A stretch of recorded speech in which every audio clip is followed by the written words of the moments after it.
شیطان کے وار سے بچنے کا ایک بڑا آسان طریقہ ہے کہ ہم شریعت محمدیہ علیہ الصلاۃ والسلام کے اوپر گامزن رہیں، وگرنہ شیطان نے جو کہا سچ کر دکھایا۔ شیطان نے جو کہا وہ راہوں پہ بیٹھا۔ شیطان اگر شیطان کے روپ میں بیٹھے تو اس کے پیچھے چلے گا؟ شیطان اوریجنل شکل میں آ کے کہے کہ میرے پیچھے چلو، اس کی بات کون مانے گا؟ شیطان نے روپ دھارے ہیں، شکلیں بنائی ہیں، جیسے رسول اللہ صلی اللہ علیہ وسلم اپنے اصحاب کو سکھانے کے لیے ایک لائن لگاتے ہیں، اس کے سائیڈوں پہ ترچھی لائنیں لگاتے ہیں اور پھر کہتے ہیں یہ سیدھی لائن، یہ سیدھا راستہ، یہ صراط مستقیم، یہ میرا راستہ ہے۔ اور جو یہ سائیڈوں پہ ٹیڑھی لائنیں ہیں، ہر ٹیڑھے راستے پہ شیطان بیٹھا ہے، اپنی طرف بلا رہا ہے، اور جو اس کے پیچھے جائے گا وہ جہنم کا ایندھن بنے گا۔ مالک بیان فرماتا ہے وَلَقَدْ صَدَّقَ عَلَيْهِمْ إِبْلِيسُ ظَنَّهُ، ابلیس نے جو کہا تھا سچ کر دکھایا۔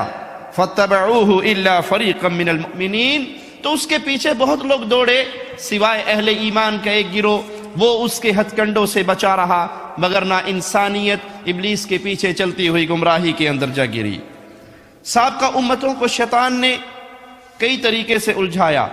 یہودیوں کے پاس علم تھا، عمل نہیں تھا، وہ جانتے تھے، مانتے نہیں تھے۔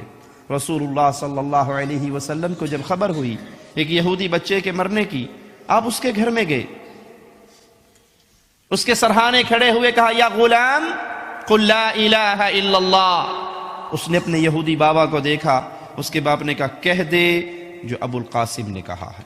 کیوں؟ وہ جانتا تھا حسد کی بنیاد پہ، غم و غصے کی بنیاد پہ، تعصب کی بنیاد پہ، قومیت کی بنیاد پہ حق کو ٹھکرانے والے، لیکن جانتے تھے کہ حق یہی ہے، کہہ دے جو ابو القاسم نے کہا۔ اس نے کہا اشہد ان لا الہ الا اللہ واشہد ان محمد رسول اللہ صلی اللہ علیہ وسلم۔ گھر سے نکلتے ہیں، چہرہ پھول کی طرح کھلا اٹھا ہے اور کہہ رہے ہیں اللہ کا شکر ہے ایک جان میرے ذریعے میرے رب نے جہنم سے اور آزاد کر دی۔ وہ جانتے تھے لیکن عمل نہیں کرتے تھے۔ نصارہ اپنی طرف سے اعمال تراش لیتے تھے، اللہ کی طرف سے آئی ہوئی دلیل کے بغیر اپنی مرضی سے کہ یہ کام اچھا ہے، اور اس عمل کے پیچھے دوڑتے تھے۔ رسول اللہ صلی اللہ علیہ وسلم نے فرمایا اسلام کی کڑیاں ایک ایک کر کے ٹوٹنا شروع ہوں گی۔ اسلام کی کڑیاں ایک کے بعد ایک اور ایک کے بعد ایک ٹوٹیں گی۔ سب سے پہلے جو کڑی ٹوٹے گی وہ اللہ کی شریعت کے مطابق فیصلے نہیں کیے جائیں گے۔ اور اللہ محفوظ فرمائے آج اکثریت مسلمانوں کی فیصلہ کرتے ہوئے مالک کے کلام کو چھوڑ کر لوگوں کے بنائے ہوئے ہاتھوں کے قوانین کے مطابق اپنے فیصلے کرواتے ہیں۔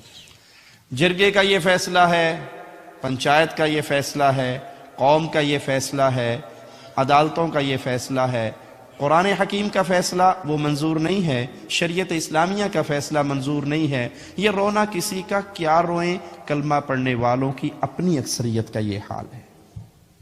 انہیں حل بتایا جائے کہ آپ کے اس جھگڑے کا حل اللہ کی کتاب میں یہ ہے، سنت رسول اللہ صلی اللہ علیہ وسلم میں یہ ہے، کہیں گے جی ٹھیک ہے لیکن ہم نے فیصلہ وہیں پہ جا کے کروانا ہے جہاں پہ کتاب اللہ اور سنت رسول اللہ کے مطابق نہیں، بلکہ انگریزوں کے بنائے ہوئے یا اسمبلیوں کے بنائے ہوئے یا جرگوں کے بنائے ہوئے اپنے ہاتھوں کے تراشے ہوئے قانون کے مطابق فیصلہ کرتا ہے۔ یہ پیارے حبیب کی بتائی ہوئی خبر ہے کہ سب سے پہلے اسلام کی جو کڑی ٹوٹے گی وہ فیصلے اللہ کے حکم کے مطابق نہیں بلکہ لوگوں کے ہاتھوں کے تراشے ہوئے قوانین کے مطابق ہوں گے۔